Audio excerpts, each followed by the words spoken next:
I still remember the exact moment I realized my entire marriage was a crime scene, and my own brother-in-law was the one holding the weapon. It was a Wednesday evening in late November, and I was standing in my kitchen, staring at my husband's phone that he had left charging on the counter while he took a shower. The screen lit up with a message from Ryan, his younger brother, and the words I saw made my blood run cold. The message read, "She still doesn't suspect anything. Keep playing your part, and everything we planned will work out. She'll be gone by spring, and you'll finally be free." I stood there, frozen, my hand trembling as I held that phone. The man I had loved for 9 years, the man I had built a life with, the man I had trusted with everything I had, was apparently conspiring with his own brother to destroy me. And the worst part was, until that very moment, I had considered Ryan not just a brother-in-law, but a true friend, someone I had defended, supported, and welcomed into my home countless times. Someone I had trusted almost as much as I trusted David. Let me take you back to the beginning, because you need to understand just how deep this betrayal went. You need to understand why, when the dust finally settled, the revenge I took was not just justified, but absolutely necessary. I met David Mitchell at a corporate networking event in Chicago 11 years ago. I was 23, fresh out of graduate school with a master's degree in accounting, and I had just landed my first real job at a mid-sized accounting firm. David was 25, already making a name for himself in pharmaceutical sales, and he walked into that room like he owned it. He was tall, confident, and had this smile that could light up any space he entered. When he approached me at the bar and introduced himself, I felt something shift inside me. Within 6 months, we were inseparable. Within 2 years, we were married in a small ceremony at a vineyard in Napa Valley. David's family welcomed me with open arms, or so I thought at the time. His parents, Margaret and Richard, were lovely people who lived in a comfortable suburb of Boston. They treated me like the daughter they never had, and I genuinely loved spending holidays with them. But it was Ryan, David's younger brother, who surprised me the most. When I first met him, I expected the typical younger sibling dynamic, maybe some jealousy or distance. Instead, Ryan seemed genuinely happy for his brother. He was charming in his own way, though quieter than David, and he always went out of his way to make me feel included in the family. Ryan was 3 years younger than David, and from what I understood, he had always lived in his older brother's shadow. David had been the star athlete in high school, the one who got straight A's, the one who landed the great job right out of college. Ryan, on the other hand, had struggled academically, bounced between several jobs after dropping out of community college, and never seemed to find his footing. By the time I entered the picture, Ryan was working as a restaurant manager at a chain steakhouse, living in a modest apartment about 20 minutes from his parents' house. He seemed content enough, though I noticed early on that there was something behind his eyes when he looked at David. A flicker of something I couldn't quite name. I dismissed it as normal sibling stuff. Every family has its dynamics, right? The first few years of our marriage were wonderful. David and I moved from Chicago to a beautiful 4-bedroom house in a suburb of Philadelphia when he got promoted to regional sales director. I transitioned to a position at a larger accounting firm, eventually becoming a senior accountant with a clear path to partnership. We talked about having children, about the life we would build together, about growing old side by side. We were the couple that other couples envied. Our friends would joke that we should write a book about how to have a happy marriage. If only they knew how that story would end. Ryan started coming around more often about 5 years into our marriage. He had broken up with his long-term girlfriend, a woman named Tessa, who I had always liked, and he seemed lost. David, being the supportive older brother he was, invited Ryan to stay with us for a few weeks while he figured things out. I supported this decision completely. Family takes care of family, I believed. Those few weeks turned into 2 months, and by the time Ryan finally moved into his own place, he had become a fixture in our lives. He would come over for dinner at least twice a week. He would join us for movie nights and Sunday brunches.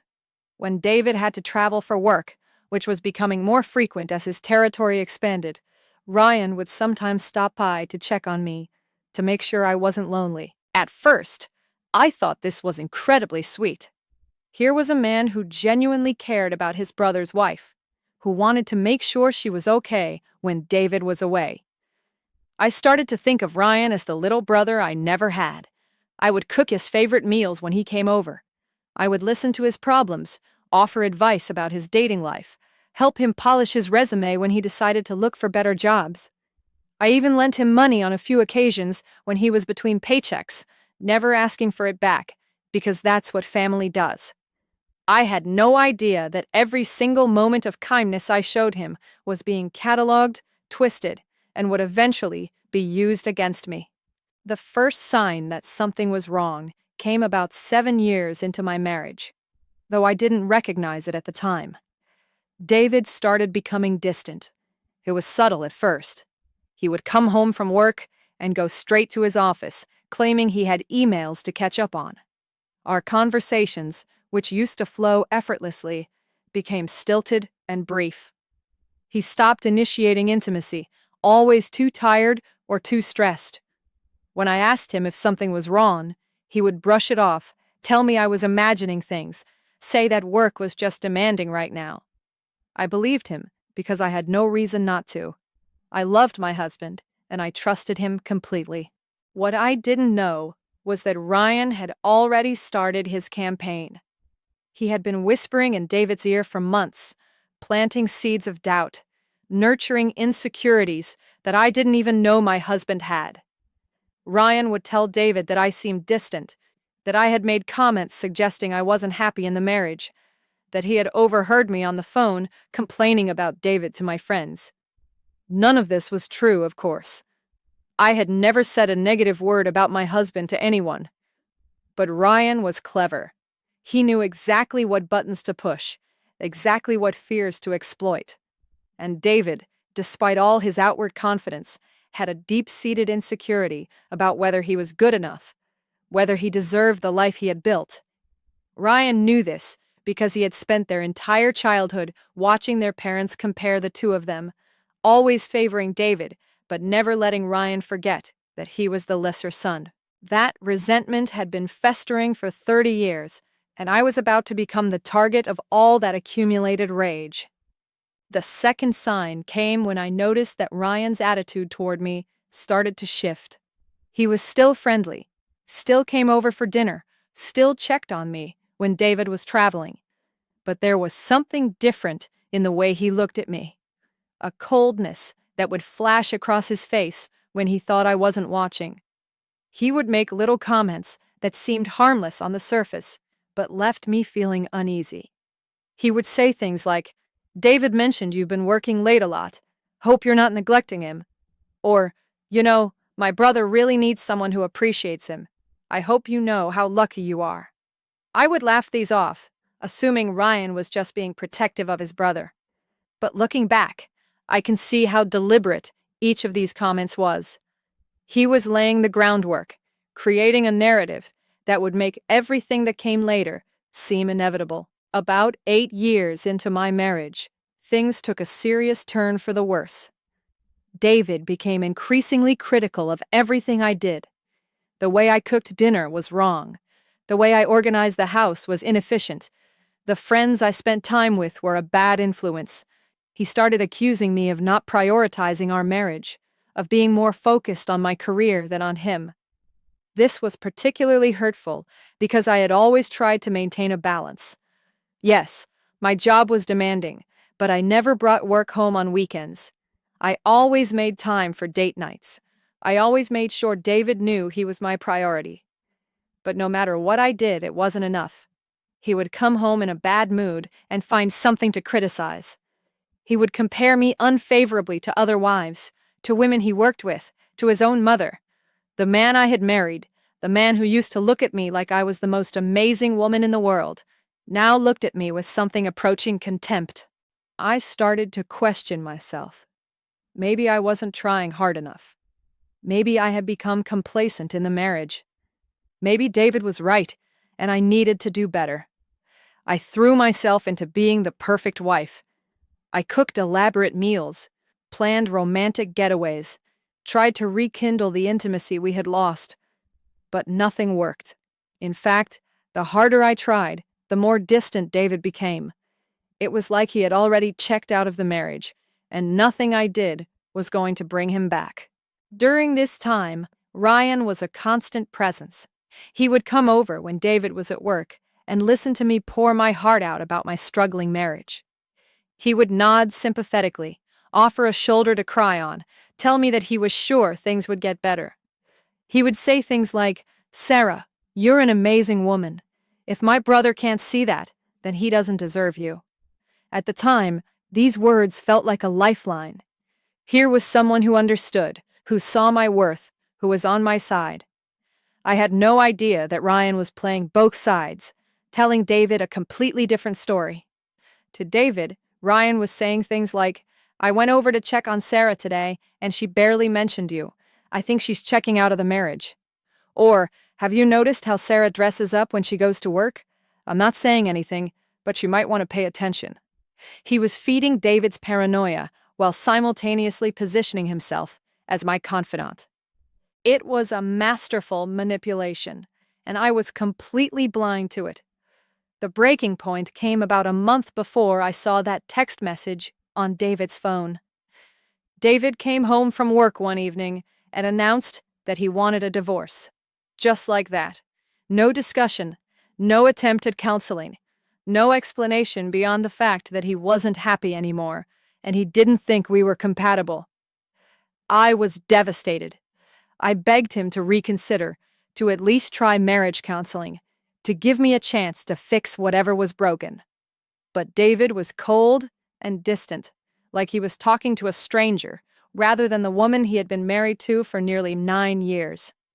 He said he had already consulted a lawyer, that he wanted to keep things amicable, that we could split everything 50-50 and go our separate ways. The way he said it, so clinical and detached, made me feel like I was being dismissed from a job rather than losing my marriage. I spent the next few weeks in a fog of grief and confusion. I couldn't understand what had happened. We had been happy, hadn't we? Sure, things had been difficult lately, but every marriage goes through rough patches. Why was David so eager to end things? Why wouldn't he even try to work on our problems? My friends rallied around me, offering support and sympathy, but none of them had answers. My best friend Monica, a corporate lawyer who I had known since college, told me that I needed to protect myself. She said that something about this situation didn't feel right, that David's sudden change of heart was suspicious. I dismissed her concerns at the time, too consumed by my own grief to think clearly. But Monica planted a seed of doubt in my mind, and that seed would eventually grow into the truth. That Wednesday evening in November, when I saw Ryan's message on David's phone, everything suddenly made sense. The pieces of the puzzle that had been scattered across the last few years came together with sickening clarity. My husband and his brother were conspiring against me. But why? What could they possibly gain from destroying my marriage? I knew I had to be smart about this. If I confronted David now, he would delete the evidence, and I would never learn the full truth. So I took a photo of the message with my own phone, then carefully placed David's phone back exactly where it had been. When David came out of the shower, I was sitting in the living room, pretending to watch television. He gave me a cursory glance, grabbed his phone, and went to his office. That night, I barely slept. My mind was racing with questions. What was Ryan's plan? What did "she'll be gone by spring" mean? And what was David's role in all of this? The next morning, after David left for work, I called Monica and told her what I had seen. She was at my house within an hour, and what she told me changed everything. Monica had resources that I didn't have. As a corporate lawyer who occasionally handled divorce cases, She knew investigators and forensic accountants who could help me uncover the truth. She also had a suspicious mind, one that had been honed by years of dealing with deceptive clients and opposing counsel. She told me that before I did anything, I needed to gather evidence. I needed to understand the full scope of what Ryan and David were planning, and I needed to do it without tipping them off. Over the next 2 weeks, I became a detective in my own marriage. I started paying attention to everything. Every conversation David had on the phone, every receipt in his wallet, every file on his computer. I discovered that David had been meeting with a divorce attorney for the past 3 months, far longer than he had admitted. I found draft divorce papers that included provisions I had never agreed to, including a clause that would allow David to keep the house if I was found to be at fault for the dissolution of the marriage. But at fault for what? I hadn't done anything wrong. The answer came when I discovered a folder of emails between David and Ryan that David thought he had deleted. Using a data recovery program that Monica recommended, I was able to retrieve weeks of correspondence that laid bare the entire conspiracy. Ryan had spent the past 2 years systematically poisoning David against me. He had told David that I was having an affair with a colleague, a complete fabrication that he backed up with doctored photos and falsified text messages. He had told David that I was secretly planning to divorce him and take half of everything he had worked for. He had told David that I had confided in Ryan that I never really loved David, that I had only married him for his money and stability. Every single thing was a lie, but Ryan had presented it so convincingly, with such manufactured evidence, that David had believed every word. But that wasn't even the worst part. The worst part was what Ryan stood to gain from all of this. You see, David and I had built considerable wealth during our marriage. Between our salaries, our investments, and our home equity, we were worth close to $2 million. In a normal divorce, that would be split roughly equally between us. But the divorce papers David was preparing included a clause that would designate me as the party at fault due to infidelity, which under certain circumstances could affect the division of assets. More importantly, Ryan had convinced David to sign a document that would give Ryan power of attorney over David's finances, for protection, during the divorce proceedings. I found a copy of this document in David's files, and when I showed it to Monica, her face went white. She explained that with power of attorney, Ryan could access David's accounts, make financial decisions on his behalf, and potentially drain assets before the divorce was finalized. Ryan wasn't just trying to destroy my marriage. He was setting up his own brother to be robbed. I couldn't believe what I was seeing. Ryan's jealousy of David ran so deep that he was willing to destroy both of us to get what he felt he was owed. And David, blinded by the lies Ryan had told him about me, was walking right into the trap. For a moment, I actually felt sorry for my husband. He was a victim too, in a way. But then I remembered the contempt in his eyes over the past year, the cruel comments, the cold dismissal when he asked for a divorce. David had chosen to believe his brother over me, his wife. He had chosen to destroy our marriage based on lies, without ever giving me a chance to defend myself. Whatever sympathy I felt evaporated. They both had to face consequences. Monica and I spent the next month building a case. We hired a private investigator to document everything.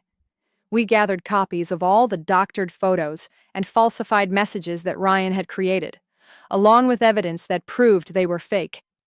We obtained financial records that showed Ryan had already started siphoning small amounts from David's accounts, testing the waters before he made his big move. We documented every lie, every manipulation, every step of Ryan's scheme. And through it all, I continued to play the role of the devastated wife, pretending to accept that my marriage was over, pretending that I had no idea what was really going on. The hardest part was continuing to see Ryan. He would still come over occasionally, still play the role of the supportive brother-in-law who was so sorry that things hadn't worked out between David and me. Every time I looked at his face, knowing what I now knew, I wanted to scream. I wanted to confront him, to tell him that I knew everything, to watch his smug expression crumble. But I held back. The revenge I was planning required patience. It required precision.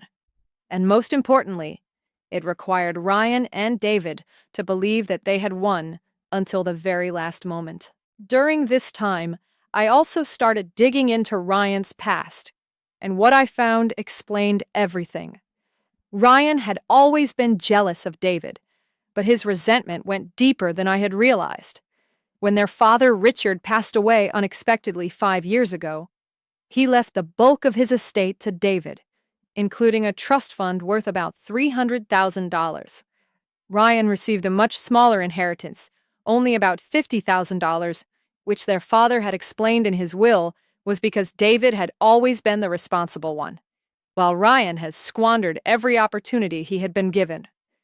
Ryan had contested the will, but the challenge had failed, and he had been left with nothing but bitterness and the burning conviction that David owed him. From that point on, Ryan had been plotting. He had wormed his way into our lives, gained our trust, and waited for the right moment to strike. When he saw the cracks forming in my marriage, cracks that he himself had manufactured, he saw his opportunity. His plan was elegant in its cruelty. He would destroy my marriage by convincing David that I was unfaithful. He would position himself as David's trusted advisor during the divorce. He would gain control of David's finances through a power of attorney. And then, when the dust settled, he would disappear with everything he could take, leaving both David and me in ruins. It was a plan years in the making, and if I hadn't seen that text message on David's phone, it might have actually worked. By February, I was ready to make my move. Monica had helped me assemble a comprehensive package of evidence that documented every aspect of Ryan's scheme. We had the falsified evidence he had created to convince David of my infidelity. We had proof that the photos were doctored and the text messages were fabricated. We had records of the money Ryan had already stolen from David's accounts. We had the power of attorney document with David's forged signature. Because yes, it turned out that David had never actually signed that document. Ryan had forged his brother's signature, which was a criminal offense. We had everything we needed to not only clear my name, but to send Ryan to prison. But I didn't want to just send Ryan to prison. I wanted to destroy him the way he had tried to destroy me.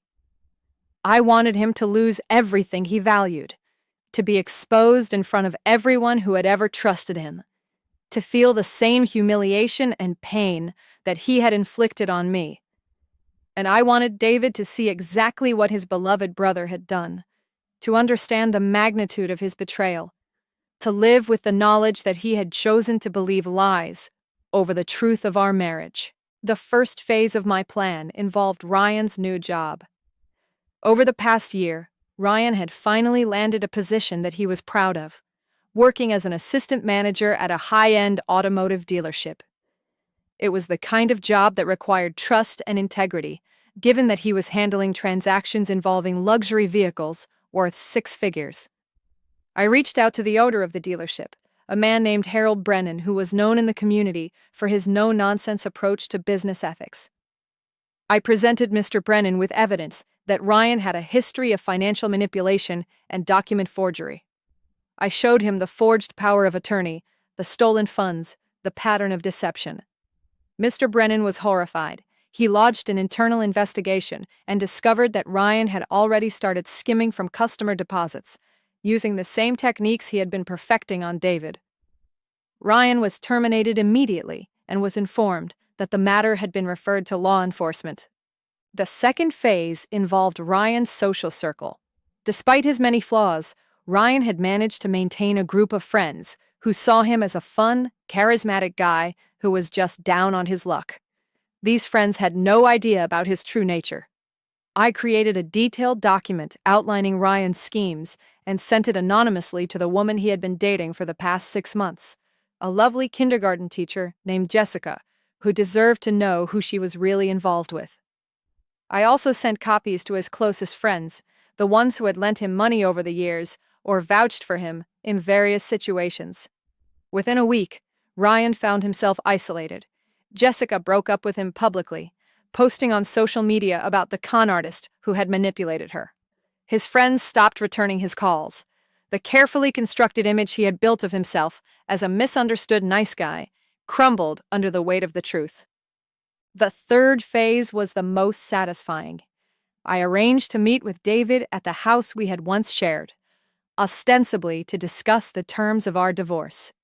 He came expecting a defeated, heartbroken woman who was ready to sign whatever papers he put in front of her. Instead, he found Monica sitting at the dining table with a stack of evidence and a cold expression on her face. I sat across from David and for the first time told him the truth. I explained how Ryan had manufactured every piece of evidence suggesting I was unfaithful. I showed him the original photos alongside the doctored versions, pointing out the inconsistencies that proved they had been altered. I showed him the falsified text messages and the metadata that proved they had been created on Ryan's phone, not mine. I showed him the forged power of attorney and the records of the money Ryan had already stolen from his accounts. And then I showed him the emails between Ryan and various contacts. Emails that made clear Ryan's ultimate plan was to take everything David had and disappear. David's face went through a transformation as I spoke. At first, he was skeptical, defensive, unwilling to believe that his own brother could be capable of such treachery. But as the evidence mounted, as the truth became undeniable, his expression shifted to one of horror, and then devastation. By the time I finished, David was sobbing. He kept saying he was sorry, that he had been such a fool, that he never should have believed Ryan over me. He begged me to forgive him, to give him another chance, to let us start over and rebuild what we had lost. I looked at this man who had been my husband for nearly 9 years. This man who I had loved with all my heart. This man who had looked me in the eyes and told me he wanted a divorce based on lies he had been too lazy or too distrustful to verify. And I felt nothing. Whatever love I had once had for David Mitchell had been killed by months of coldness, criticism, and contempt. He had chosen to believe his brother over me. He had chosen to destroy our marriage without ever giving me the chance to defend myself. And now that he knew the truth, he expected me to take him back as if none of it had ever happened. I told David that I would not be reconciling with him. I told him that the divorce would proceed, but on my terms, not his.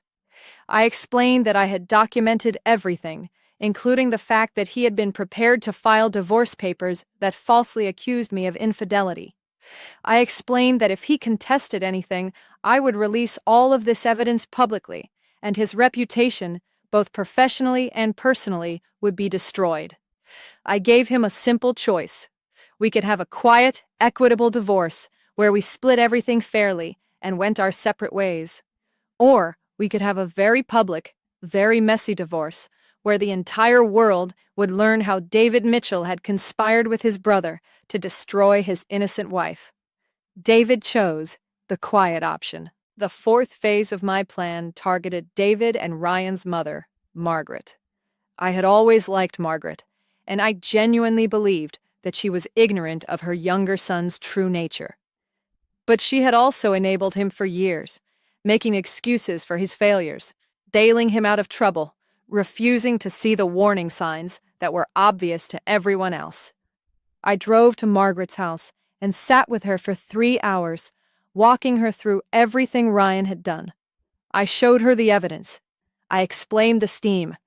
I described how her younger son had tried to destroy her older son's marriage and steal his inheritance. Margaret was shattered. She had always known that Ryan had issues, that he was jealous of David, that he struggled to find his footing in life. But she had never imagined he was capable of something like this. By the end of our conversation, Margaret made a decision that would have lasting consequences for Ryan. She changed her will, removing Ryan entirely and leaving everything to David and to a charity that supported victims of financial fraud. She also wrote a letter to Ryan, explaining why she had made this decision and making clear that he was no longer welcome in her home or her life. The final phase of my plan involved the legal system. Armed with the evidence of Ryan's forgery and financial crimes, I worked with Monica to file a formal complaint with the district attorney's office. The investigation moved quickly, given the strength of the evidence we had compiled. Ryan was arrested in early April, just a few weeks after I had seen that fateful text message predicting that I would be gone by spring. He was charged with multiple counts of forgery, identity theft, and financial fraud. Unable to afford a decent lawyer, Ryan was represented by an overworked public defender who advised him to take a plea deal.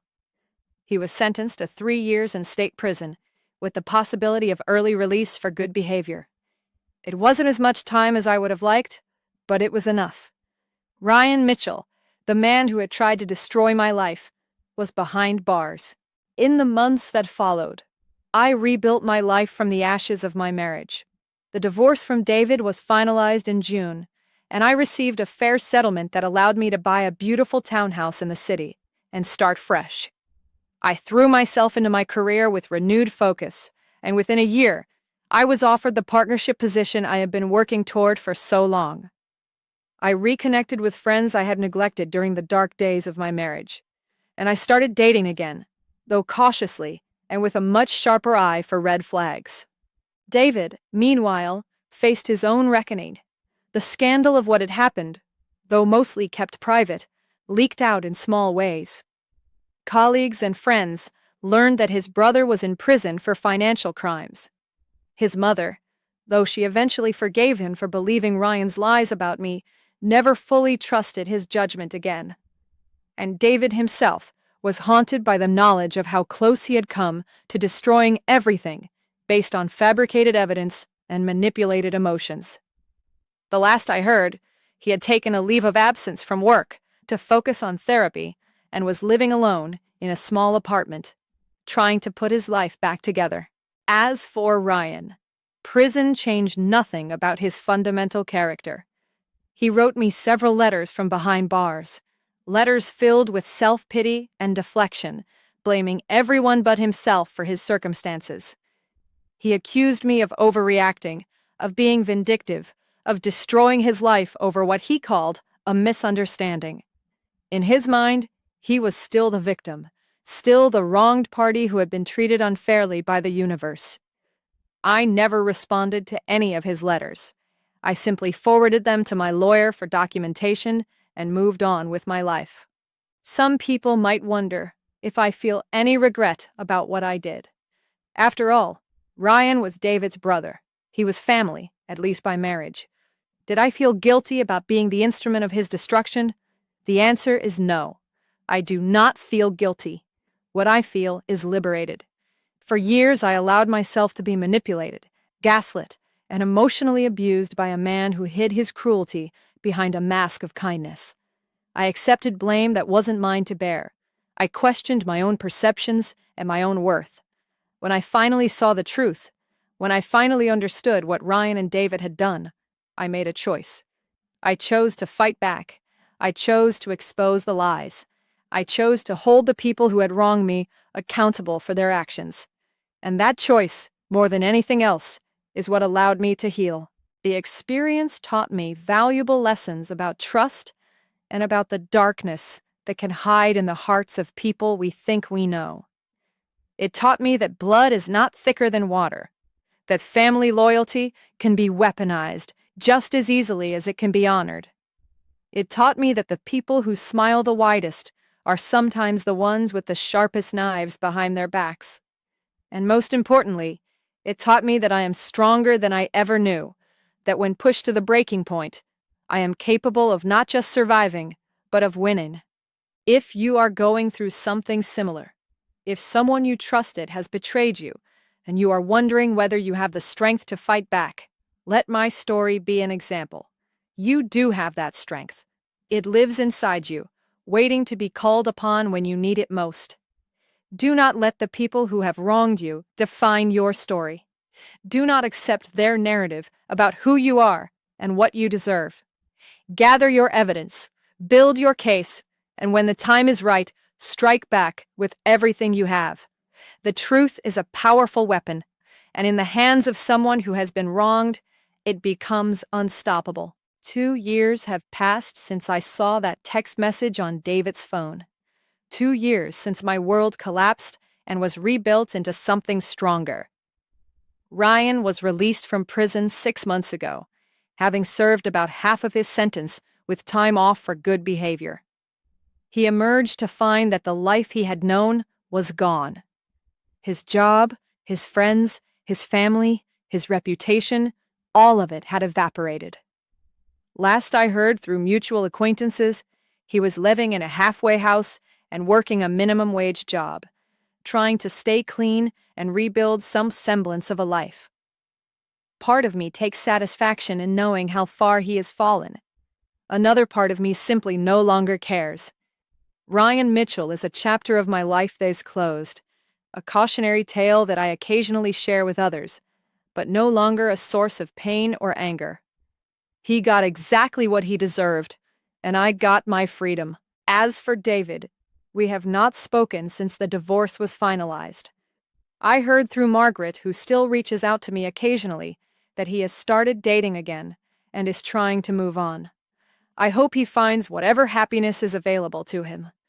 But I also hope he never forgets what happened, never forgets how his willingness to believe the worst about his wife led to the destruction of everything we had built together. Some mistakes are too big to truly move past, and choosing to trust Ryan over me was one of those mistakes. Looking back on everything that happened, I often think about that Wednesday evening in November, when I stood in my kitchen and saw the message that changed everything. If I had not seen that message, if David had kept his phone with him, if Ryan had been more careful about what he wrote, would I have ever learned the truth? Would I have gone through with a divorce, believing that my marriage had simply failed, never knowing that it had been deliberately sabotaged? The thought haunts me sometimes. The idea that there are people out there being destroyed by similar schemes who may never discover what is really happening to them. That is why I share my story. That is why I tell people to trust their instincts, to pay attention to the red flags, to never accept a narrative that doesn't feel right. The truth is out there, waiting to be found. You just have to be brave enough to look for it. One of the things that surprised me most about this whole experience was how many people came forward with similar stories once they learned what had happened to me. Friends and acquaintances who had been betrayed by family members, by business partners, by people they had trusted implicitly. It seems that Ryan's scheme, while particularly elaborate, was not unique. There are people everywhere who use manipulation and deceit to destroy others for their own gain. What sets the survivors apart is their willingness to fight back, to expose the truth, and to hold the betrayers accountable. Monica, my friend and lawyer who helped me through everything, has become an even more important part of my life. We have grown closer than ever, and she often jokes that she should start a side business helping other betrayed spouses expose their deceivers. It is a joke, but there is a kernel of truth in it. The skills we developed during my ordeal, the investigative techniques, the evidence gathering, the strategic planning, could certainly help others who find themselves in similar situations. Maybe someday we will formalize that into something more concrete. For now, I am content to share my story and hope that it helps others find the courage to seek their own justice. I want to end this story with a message for anyone who is currently being manipulated or betrayed. The person who is hurting you counts on your silence. They count on your shame. They count on your fear of making waves or being seen as difficult. Do not give them that power. Document everything. Build your case carefully and secretly. Find allies who believe in you and will support you. And when the time is right, expose the truth without mercy or hesitation. The people who have wronged you do not deserve your protection or your discretion. They deserve exactly what they have earned through their own actions. And you deserve the freedom and the closure that comes from seeing justice served. My name is Sarah Mitchell. I was betrayed by my brother-in-law and my husband. I lost my marriage, but I found myself. And when I had the chance to let my betrayers walk away without consequences, I chose a different path. I chose to fight. I chose to win. And given the chance, I would make the same choice again, without a moment's hesitation. 6 months ago, I met someone new. His name is James, and he is a veterinarian with a quiet practice in the countryside outside the city. He is kind and patient, and does not have a single family member who wants to destroy me. We are taking things slowly, both of us carrying scars from previous relationships that make us cautious about moving too fast. But there is something there, something real and gentle and full of potential. For the first time in years, I am allowing myself to hope for a future that includes love. The townhouse I bought after the divorce has become a place of healing for me. I have decorated it exactly the way I want, with no compromises for anyone else's taste or preferences. I have a reading nook by the window, where I spend Sunday mornings with coffee and a good book. I have a home office, where I do work that fulfills me and builds toward a future that is entirely my own. I have a guest room where my friends stay when they visit, filling the space with laughter and conversation, and the kind of honest connection that I thought I had with Ryan, but never really did. Sometimes, late at night, I think about the woman I was before all of this happened. The naive, trusting woman who believed that family would never hurt family, who thought that love was enough to protect her from betrayal. I do not miss that woman exactly, but I mourn her a little. She had a kind of innocence that I will never get back. The woman I am now is harder, more cautious, less willing to extend the benefit of the doubt to people who have not earned it.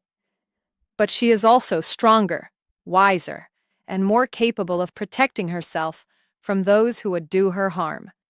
Given the choice between innocence and strength, I choose strength every time.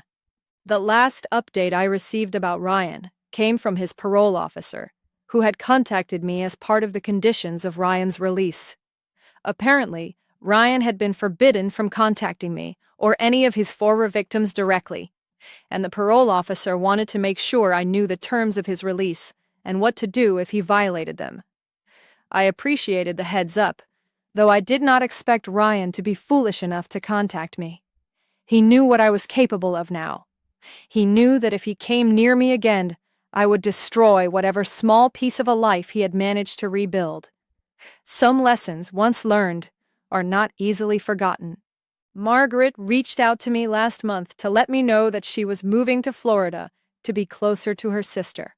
The house in Boston where David and Ryan had grown up was being sold, and she wanted me to have first refusal on any furniture or keepsakes that I might want. I declined politely, explaining that I was trying to move forward, not backward. But I appreciated the gesture. Margaret was not a bad person, just a mother who had been blind to the flaws in her younger son. She was paying for that blindness now, estranged from Ryan and watching her older son struggle to rebuild a life that had been shattered by family betrayal. I did not envy her position, but I also did not feel guilty about my role in creating it. She had enabled Ryan for years. This was simply the natural consequence of that enabling. David, according to Margaret, has started attending church again for the first time since he was a teenager. He has joined a men's group that focuses on accountability and personal growth, and he has apparently been doing a lot of work on himself with a therapist who specializes in family dynamics. Part of me is glad to hear this. Despite everything, I do not wish David a life of misery. I simply wish him out of my life which is what I have. If he can find peace and become a better person, good for him. It does not change what he did to me, but it does suggest that my story might have a slightly less dark ending for him than it does for Ryan. The anniversary of that Wednesday in November is coming up soon. 1 year since I saw the message that changed everything. I am planning to do something meaningful to mark the occasion, though I have not yet decided what. Maybe I will take a trip somewhere beautiful and peaceful, somewhere I can reflect on how far I have come and how much I have healed. Maybe I will donate to a charity that helps victims of domestic manipulation and financial abuse. Maybe I will simply spend the day with people I love, celebrating the life I have built from the ruins of the one that was taken from me. Whatever I choose, it will be an act of reclamation, a declaration that this day belongs to me, not to the people who tried to destroy me. If there is one thing I want people to take from my story, it is this. Betrayal does not have to be the end of your story. It can be the beginning of a new chapter, one where you are the author and the hero and the one who writes the ending. The people who betray us expect us to be victims. They expect us to crumble, to fade away, to let them get away with what they have done. Do not give them that satisfaction. Rise up, fight back, expose the truth, and when justice is finally served, allow yourself to feel the satisfaction of knowing that you did not let them win. My brother-in-law used my trust to destroy my marriage, but in the end, I used the truth to destroy him, and that, more than anything else, is the ending that this story deserves.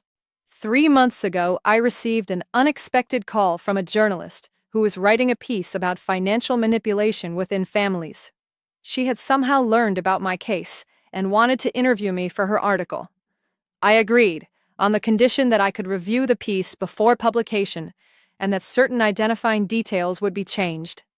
The article ran in the national magazine last month, and the response was overwhelming. Hundreds of people reached out to share their own stories of family betrayal, of being manipulated by people they trusted, of fighting back and seeking justice. I responded to as many as I could, offering advice and encouragement, pointing people toward resources that might help them.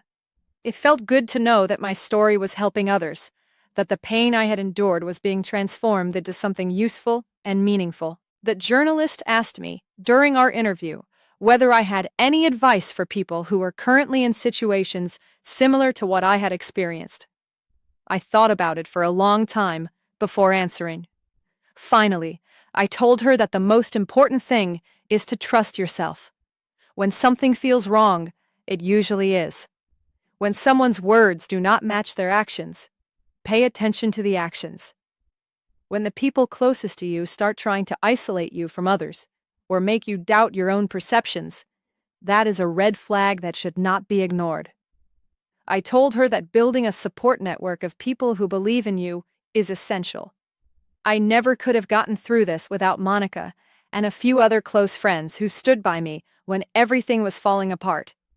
And I told her that patience is key. The revenge I took on Ryan was not impulsive. It was calculated, strategic, and devastating, precisely because I waited until I had all the evidence I needed before making my move. Sometimes the best thing you can do is bide your time and let your enemies underestimate you. The journalist published my words alongside several other survivor stories, and the piece became one of the most read articles of the month on that magazine's website. I received a thank you note from the editor, along with an invitation to contribute more in the future. I am considering it. There is something powerful about sharing these stories, about letting people know that they are not alone, and that there is a path forward, even when everything seems hopeless. Last week, I had dinner with Monica to celebrate the 2-year anniversary of my divorce being finalized. We went to an expensive restaurant downtown, the kind of place I never would have splurged on during my marriage, because David always complained about spending money on fancy dinners. We ordered champagne and steak and dessert, and we toasted to freedom, to friendship, and to the destruction of those who would try to bring us down. It was one of the best nights I have had in years. During dinner, Monica told me something that made me smile. Apparently, Ryan had applied for a job at a company where one of her colleagues works. When the colleague ran a background check and saw Ryan's criminal record, he reached out to Monica to ask about the situation. Monica explained everything, including the forgery, the fraud, and the manipulation. Ryan did not get the job. It was a small victory, but a satisfying one. The consequences of his actions continue to follow him, just as they should. James and I have been talking about taking a vacation together, maybe somewhere in Europe, where neither of us has ever been. He wants to show me the mountains of Switzerland. I want to explore the cafes of Paris. We will probably compromise on something in between. Whatever we choose, it will be an adventure, a step into a future that is full of possibility rather than pain. I never thought I would feel this way again after what David and Ryan did to me, but here I am, healing, hoping, and ready to embrace whatever comes next. The story I have told you is not a pleasant one. It is a story of betrayal and manipulation, and the destruction of a marriage that I thought would last forever. But it is also a story of resilience and revenge, and the ultimate triumph of truth over lies. I lost a lot in the process of uncovering what Ryan and David had done to me. I lost my marriage, my illusions about family loyalty, and the naive belief that people are generally good and trustworthy. But I gained something more valuable in return. I gained myself. I gained the knowledge that I am strong enough to face the worst that life can throw at me and come out the other side intact. And I gained the satisfaction of knowing that the people who wronged me did not get away with it. If you are going through something similar, know that you are not alone. Know that there are people who believe you, who support you, and who will help you fight for the justice you deserve. Know that the pain you are feeling right now is temporary, but the strength you are building is permanent. And know that when the time comes to expose the truth and hold your betrayers accountable, you will be ready, because you are stronger than you think, and the people who underestimate you are about to learn that lesson the hard way. My name is Sarah Mitchell, and this is my story.